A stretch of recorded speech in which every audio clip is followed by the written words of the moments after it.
On that frozen January night in Toronto, Arjun Rao watched his own breath disappear in the dim glow of a Scarborough street lamp and realized the one thing that could truly destroy him here wasn't hunger, cold, or even violence. It was trusting the wrong person in a world built on secrets. In the hush that followed the distant sirens, Arjun couldn't have known that the deal he made for a second chance would unravel into betrayal and leave both love and blood spilled on the snow. If you want to hear more real-life crime stories from the darkest corners of the city and see justice revealed where you least expect it, subscribe to our channel now. But let's go back to where it all began. Arjun had never truly belonged anywhere. In Ludhiana, he was the youngest son of a tailor, quiet, average in every way but his hunger for more. His parents worked long days in their splintered shop, their knuckles raw and voices rough, always dreaming of something finer for their children. Arjun's older brother had managed a breakthrough. He studied engineering, moved to Dubai, sent home just enough to keep the power from being shut off. Arjun, meanwhile, scraped by a local college, growing more restless each year. The gold-plated lie of the Canadian dream shone brightest when his cousin came home, wearing a branded winter jacket and speaking in careful, slow English. "Out there, nobody cares who your father is," the cousin boasted. Arjun nearly trembled with want, picturing himself wrapped in new beginnings. The process was simple. Everyone whispered. Fake admissions, forged bank statements, even marriage for status, if necessary. The money? Astronomical. But everyone pitched in. Uncles, friends, lenders. "We'll manage," his mother said, pressing her last gold ring into a pawn shop's hand. "Just study. Come back someone better." Toronto greeted him without warmth. At Pearson International, Arjun realized too late the customs officer barely looked at his documents. The city, with its hospital-bright lights and endless roads, felt sterile, almost aggressive in its unfamiliarity. He found a tiny, windowless room in Scarborough, fighting mold and homesickness in equal measure. He sent WhatsApp messages full of hope to home, scribbled half-hearted lies about classes and new friends. But the college he was admitted to didn't match the brochures. They barely held classes at all, and every student seemed as adrift as he was. He took whatever work he could, mopping greasy floors at midnight in a Punjabi pizza joint, babysitting another immigrant's children for cash. Everyone warned him about the rules. An international student couldn't legally work more than 20 hours per week. If he was caught, everything would vanish. His visa, his shot at residency, his mother's pawned gold, all for nothing. His rent was late. His admission status was wearing thin. The school threatened expulsion over missed fees. Moneylenders sent WhatsApp threats, sometimes even leaving voicemails thick with forced politeness. Arjun ignored them, then, for the first time in his life, changed his phone number to avoid home. One evening in the back of a grocery store on Gerrard Street, he met Neha. She wasn't what he'd expected. No shy glances, no perfumed hair. Instead, she was blunt, sharp-eyed, and blisteringly honest. "I'm only here because my uncle sponsored me," she said, shoving a box of bruised apples toward him. "I owe everyone everything. I can't go back." They swapped stories, neither believing the other at first. Neha told Arjun that she'd paid her own ransom to Canada, unofficial loans, promises to a distant fiancé she'd never met. Within weeks, a transactional partnership was born. Marriage, on paper, would fix everything. Arjun could file for permanent residency. Neha could dodge her uncle's marital demands, and together they'd stage a life convincing enough to fool Canadian officials. They rehearsed interviews, his favorite food, her allergies, jokes about future kids, photos from a rented banquet hall, staged with strangers smiling as stand-in relatives. Their real relationship, almost nothing. Awkward silence broken by panic whenever a government letter arrived. But the Canadian system was unforgiving. A new wave of immigration investigators had started cracking down on scam marriages. Spontaneous home checks, whispered another couple at a downtown bar. "They'll ask what side of the bed you sleep on. Prove it." Arjun and Neha panicked, cramming for the next visit like students before an impossible exam. Stress built into bitterness. Arjun's debts multiplied, and his calls to Neha turned desperate, then accusatory. "Why aren't you helping? This was your idea too." Neha, sick of feeling trapped, offered to send money just to be left alone. It didn't help. Arjun was spiraling, alternating between numb despair and explosive anger. He threatened to expose the scam if she didn't cooperate, but Neha was done being manipulated. One night, she went to the police, voice trembling but determined. "I'm scared. He threatened me." In immigrant communities, such betrayals were taboo. Yet Neha had reached her breaking point. The night that followed was thick with ice, powdery snow piling high on the fire escapes, police sirens oddly muted by the weather. Arjun wandered home on foot, replaying every misstep. Nobody called him. Even the moneylenders had begun to give up. His final message to his mother was a rambling apology. "I tried, Ma. I messed up. I'm sorry." That night, neighbors in the building heard screaming, a crash, then choking sobs. Police arrived within minutes, forced open the scarred apartment door, and found blood pooling near the radiator. Neha sat on the bathroom floor, knees pressed to her chest, barely breathing. Arjun lay motionless, a kitchen knife inches from his hand. By morning, as news spread, whispers turned to outrage. The Punjabi community was shaken, another dream destroyed, another son lost to desperation. In a city of snow and second chances, some shortcuts lead straight to the grave. And for Arjun Rao, the cost of a lie was paid in full, with blood on the maple leaves. That January night in Toronto, Arjun Rao thought the worst was over. But by dawn, the questions were only beginning. The police tape across the Scarborough apartment offered little comfort to those watching through frosted windows. One officer kicked slush from his boots, carrying out bags labeled evidence. Neha, shell-shocked and pale, sat sandwiched between two counselors whose words dissolved into the noise of squad car radios. To the neighbors, she was just another immigrant girl standing in the snow, her life and secrets, now public property. That morning, news quietly rippled through Toronto's Punjabi circles. Group chats buzzed. Another visa marriage gone deadly. Another funeral looming for a child who had left home for something better. But few would know what really happened behind those thin apartment walls. Fewer still would admit how many more lived with the same dangers every day. Detective Marnie Klein arrived just before noon, inventorying the scene as the forensic team finished. The place was a mess of cheap furniture and scattered clothes. But what caught her eye were the post-it notes taped around the kitchen. Reminders to practice answers. Change address on ID. Joint bank account equals proof. She saw panic in every sticky square, a paper trail of a scam unraveling under pressure. The forensics chief found two phones, both password protected. One belonged to Arjun. Its wallpaper a faded photo of Ludhiana's railway station, the kind of nostalgia only homesick students understand. The other, presumed to be Neha's, buzzed with unread messages from numbers flagged Loan Office and Neha Masi. Klein knew these would be key. In her years on fraud and immigration cases, WhatsApp told more truth than face-to-face interviews ever could. Back at precinct, the investigation widened.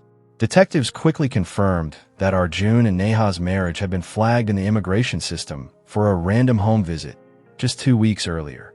The interviewer noted oddities: the mismatched toothbrushes, confusion about their shared Netflix password, and two entirely separate shelves of Indian spices. It was clear someone was lying, not just to Canada, but to themselves. Klein dug into Arjun's records. His student visa was connected to a college recently rated for bogus classes and false documentation. Dozens of similar students, mostly from Punjab, were in review. Money had exchanged hands, not just between Arjun's family and shady agents in India, but in Toronto as well. Meanwhile, Neha's story shifted under pressure. In her second interview, she revealed a thread that would unravel the entire scam. Her uncle back in India had orchestrated her first, failed engagement to a stranger, promising her own Canadian future in return for dowries her family couldn't truly afford. She wasn't just a victim or a conspirator. She was both. Neha admitted she felt trapped between violence from men like Arjun and the silent punishment of her own community if she came forward. "If you tell, you die. If you stay, you disappear," she murmured, voice dull. Word of the case reached the local Indian community center, where volunteers recounted similar stories. students living on borrowed time, rent paid by moneylenders back home, whole lives stitched together from fake application letters and marriage certificates. The Canadian immigration system, built to reward sincerity, was now a maze of desperate shortcuts and second-hand dreams. For Detective Klein, the question was no longer just about a single stabbing. The evidence pointed to a deeper, ongoing criminal network. Agents in Punjab running full-page ads seeking IELTS brides, emails promising permanent residency by marriage, payments tracked through offshore accounts. The scam was larger than anyone sitting in the police interrogation room that night. Investigators contacted the Canada Border Services Agency, CBSA, and Immigration, Refugees and Citizenship Canada, RCC, learning that the repercussions were severe: revoked visas, deportations, long-term bans on sponsorship, and even fraud charges, stakes high enough to drive anyone to desperation. As Detective Klein drove home after a shift, past the glittering towers and broken dreams of downtown Toronto, she thought of Arjun's WhatsApp voice messages. Apologies, pleas, threats, spilling out the story of a boy who tried to beat the system and lost everything. This wasn't just a crime of passion, she realized, but a mirror held up to all those left to navigate the cold, uncertain path between hope and survival. In the city's immigrant enclaves, the phone calls and guilty secrets kept coming. Some would ignore the warnings, blinded by the same golden promise.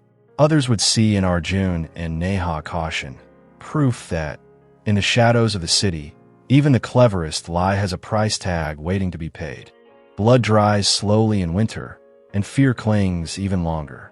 In the weeks after Arjun's death, the shock faded from the faces of Scarborough's Indo-Canadian community, but something else remained: a raw uncertainty. The headlines called it a marriage scam gone violent. Yet everyone who'd ever loaned money to a student or whispered about arranged visas knew it could have been any of them behind that police tape. Immigration investigators, no longer quietly skeptical, but now openly suspicious, descended on colleges across the GTA. At a round metal table in a nondescript IRCC office, Detective Klein sifted through files not just about Arjun and Neha, but dozens of others, cases that all seemed to radiate outward from the same handful of names. Each story was shockingly familiar: forged admission letters, borrowed tuition, rushed relationships, and desperate promises. The scale had become impossible to ignore. One agency in Jalandhar alone had processed hundreds of student files using fake documents, funneling thousands of hopefuls into a system rigged for disappointment. The government released public advisories, warning newcomers to beware of fraud and consult only licensed immigration professionals. It felt futile. Fear spread quickly. WhatsApp groups filled with rumors. They are rechecking applications. Anyone with a recent marriage, be careful. Don't open the door to strangers. Some families considered pulling their children home. Others, too deep in debt or shame, simply stopped answering calls. For Neha, life blurred into endless interviews. Police, lawyers, even social workers sent by the city. She was no longer seen as a victim or even an accomplice, but as evidence. Each time she was asked to describe what had gone wrong, the narrative shifted, but the pressure remained. She confessed to orchestrating a fake marriage. Her admissions, recorded in hours of tense questioning, spread through the legal system, damaging any chance she'd ever have at status in Canada. Meanwhile, Toronto's news cycle devoured her story and spat it out again. Each broadcast added a fresh sting: Indian marriage scam, bloody ending, community in crisis. How could this happen? Anchors asked, as if the answer wasn't built into the very structure of the international student pipeline. The community became more isolated. Landlords eyed tenants more cautiously, and some shops started demanding cash deposits from anyone with a student visa. Detective Klein and her team pressed on, linking a network of marriage brokers who operated in plain sight. Basement offices above grocery stores, study abroad consultants promising the world in exchange for impossible fees. She spoke to a young woman whose fiancé disappeared after getting permanent residency, and a young man who'd paid for a marriage only to have the wife vanish after the paperwork went through. Most were too afraid to testify, terrified of ruining their last chance at a future in Canada. Neha's uncle, meanwhile, refused to speak with police at all. "You don't understand our world," he snapped during a brief phone call. This is survival. Who cares about your rules? Even those who'd never touched fraud began to wonder if honesty was just another luxury their families couldn't afford. As officials pieced together court evidence, bank wires, rental agreements, staged wedding photos, they faced an uncomfortable truth. The real crime wasn't just Arjun and Neha's, nor even the dozens of agents and brokers under review. It was systemic, a system that encouraged hope but made honesty nearly impossible for the average student facing endless debt and impossible immigration timelines. Public outrage grew as news emerged that up to 700 Indian students across Canada were under investigation for fraud. Some had been victims, unaware that their agents had submitted false documents on their behalf. Others, like Neha and Arjun, were caught in knowing compromise. The consequences were sweeping. IRCC created a dedicated task force, reviewing each case one by one. Some students, exposed as unwitting victims, received new permits. But for those caught in lies, the system was merciless. Deportation, blacklisting, the end of every dream they'd chased across continents. Neha, waiting out the end of her legal ordeal in a suburb far from her old neighborhood, no longer answered calls from back home. She stopped eating Indian food, stopped seeking out the comfort of familiar faces. She could not undo the damage, not to her reputation, nor to her family's standing in Punjab. As winter dragged on, one thought repeated in her mind. Honesty here was the riskiest thing she'd ever tried. Beyond her story, a new kind of silence began to settle over the immigrant enclaves. One made not just of fear, but of fragile, necessary caution. No one wanted to be next.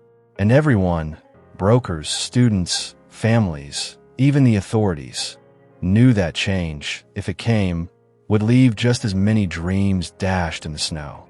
That frozen winter in Toronto, the city's skyline shrouded in slate-gray clouds, the aftermath of Arjun's death rippled far further than police tape could reach. The case was not only headline material. It was now a living pulse of anxiety running through every apartment building filled with recent arrivals. As snow crept up against the facades of discount stores and curry houses on Gerrard Street, Neha found herself living in limbo, a witness, a suspect, and a cautionary tale, all at once. Inside the grim waiting rooms of local legal aid offices, the seats overflowed with students and newlyweds, each clutching manila envelopes bulging with documents. Rent receipts, WhatsApp chat logs, staged wedding photos now blurring with fingerprints. Some eyed Neha with suspicion, others with open sympathy. No one wanted to admit how easily they could have swapped places with her. The air was always thick with two kinds of people, those trying to keep their story straight, and those trying to start over completely. Outside, the city government crackdown was now in full swing. Canada's immigration authorities, urged on by scandal and public pressure, had drastically escalated their search for fraudulent marriages and student visa abuses. Visa officers began scrutinizing every stamp, every surname and address mismatch, every late tuition payment. Immigration consultants saw a flood of panic calls, many from students who'd never intended to defraud, but now realized how a single mistake or a desperate shortcut could upend their lives. For Neha, the days blurred into interrogations. She would sit silent across from stone-faced investigators, their questions circling the same wounds. Did you ever love him? Why did you go along with it so long? Whose idea was it? Yours or his? She'd tell the story again and again, watching the pity in their eyes ebb as sympathy turned to clinical calculation. The prospect of deportation hung over her like a sentence still unwritten. Detective Klein pressed on quietly, compiling connections that ran from Arjun and Neha's staged wedding to a network of marriage brokers and recruitment agents back in Punjab. Each new discovery revealed just how systemic the deception had become. In some parts of India, advertisements openly sought IELTS brides, or grooms willing to marry on paper for passage to Canada. Money changed hands in quiet corners. Families pawned land and jewelry, and promises of love, visas, or just a place to belong, were bought and sold with little hope of fulfillment. The ramifications stretched beyond just police files. Community leaders in Toronto scrambled to address the panic. WhatsApp groups filled with urgent advice. If they knock, don't answer. Don't open the door for anyone without ID. Check with a lawyer before you talk. A few anonymous messages threatened Neha, blaming her for bringing shame, but more spoke of heartbreak and exhaustion. The shadow of suspicion and the threat of deportation made it harder for everyone, real couples and genuine students, to trust anyone at all. Meanwhile, Neha's family back in India lived with an entirely different kind of fear. Their neighbors gossiped about police visits, about relatives gone missing abroad, about money lost for dreams that never came true. Her younger cousins had their wedding prospects quietly reconsidered. Her parents stopped answering the phone after dark. Arjun's family, who had mortgaged everything for his chance, were left to mourn a tragedy they could not explain at home. In phone calls full of static, they pleaded with distant officials, hoping for some hint of forgiveness, or at least an end to the questions. But official investigations showed no signs of slowing. Hundreds of Indian students across Canada had their files put under review. Some, proven to be genuine victims of consultancy scams, received rare second chances. Many more, like Arjun and Neha, became statistics in a system cracking down mercilessly on any hint of fraud, regardless of motive or how much desperation drove it. By late winter, Neha found herself living alone in a furnished sublet far from Scarborough. She no longer cooked Indian food. She barely ate at all, and she kept her phone off for days at a time. In the silence, she wrote letters she would never send, apologies to Arjun's mother, explanations for friends she might never see again, even confessions she wasn't sure were true. Some evenings, the wind off Lake Ontario made her windows rattle, and she wondered if Canada had ever been home or if it was always just a waiting room for exile. On the rare occasion she ventured outside, Neha became invisible walking through the city's immigrant neighborhoods, just another young woman with downcast eyes, blending into a million other stories. The price of a dream, she finally understood, was not just measured in dollars or in death, but in the permanent uncertainty it left behind. For every person like her who survived, hundreds more waited for a call, knock at the door, or some small mercy from a system that no longer believed in mercy at all. That night, as another blizzard battered Toronto into silence, Neha sat motionless in a rented room, the city aglow beyond frostbitten glass. The trial was over, but the verdict felt hollow. Papers and signatures, judgments pronounced in passively polite language. The question of who truly started the spiral lost among legal definitions of complicity and survival. There would be no prison for Neha, but her freedom, like so many before her, was already forfeit, shattered by a single desperate choice. The Indo-Canadian community, once dense with rumors and anger, had quieted into a wary vigilance. Taxis waited at the curb, idling near basement apartments for students who no longer trusted anyone but each other. Community centers filled with whispers about new investigations. Cousins and friends now under review. Papers scrutinized, dreams measured by the slimmest technicality. IRCC inspectors, pressed by a swelling new task force, visited homes at dawn, documenting toothpaste tubes and grocery receipts, searching for proof of authenticity in a world trained to play-act love for survival. Back in Ludhiana, Arjun's parents mourned a second loss. Their son's body was returned parcel-like, shrouded in endless forms and official shame. They spoke little at the funeral, faces carved thin by grief and humiliation. Neighbors kept their children close, mothers tight-fisted with savings lest the promise of a passport lure another across oceans. Talk of Arjun's scam was both a taboo and a cautionary lesson, repeated under breath around cooking fires and at the edges of crowded temples. In Canada, the aftermath of Arjun and Neha's saga sent ripples far beyond individual hearts. Immigration officials, pushed by media outrage and policymakers seeking integrity reforms, laid down new rules, steeper fines for ghost consultants, harsher bans for repeat offenders, an audit of every application flagged as even slightly suspicious. Advisors and self-styled agents shuttered their small offices above sari shops, nervous at a crackdown that reached across continents.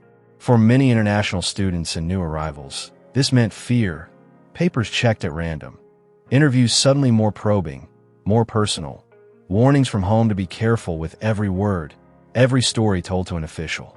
Yet pain was not shared equally.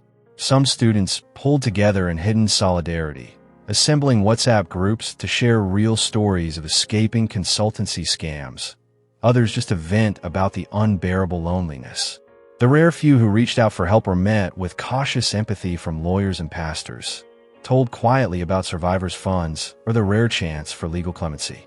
But for every quiet act of mercy, there were dozens more deportations, silent disappearances that made barely a ripple on the evening news. Neha found that the true punishment was not official. It was the echo of violence replayed nightly in memory, the sting of old friends who never answered messages, the grinding uncertainty about tomorrow. Her status remained under review for months, each immigration notice like a slow poison. Even as the city thawed with the lengthening days, Neha remained frozen in time, unable to rent in her own name, unwilling to start fresh, and haunted by the thought that honesty had been a trap. Detective Klein, having closed her last interview and filed away the evidence, the staged wedding album, the fake lease, the avalanche of text messages, still called Neha sometimes. They spoke little of the past, focusing instead on small survival tips, safe clinics, places where no one would ask questions, numbers for counselors who understood what it meant to have nowhere else to go. But the headlines would move on. Soon enough, another scam in another city, more students caught in between. Parliament debated whether to tighten or liberalize the system, but no law could undo what debt and distance had wrought. In community halls and online forums, the story stopped being about Arjun and Neha, and instead became an uneasy warning. The cost of a shortcut was no longer measured by dollars or status, but by the permanent fracture of trust between families, between newcomers and the country they longed to join, even between the parts of oneself that believed in hope. And so the final truth settled, unspoken but clear. Some dreams, when chased too hard, become traps. Some doors, once forced open, only lead into the dark. And in cities like Toronto, beneath the flickering lights and comfortless cold, there are always more hearts adrift, still hoping, still scheming, still risking everything for a piece of that elusive Canadian promise. Only now, they walk with quiet, necessary caution, haunted by the blood on the maple leaves, and the memory of two lives forever changed by a single, fatal lie.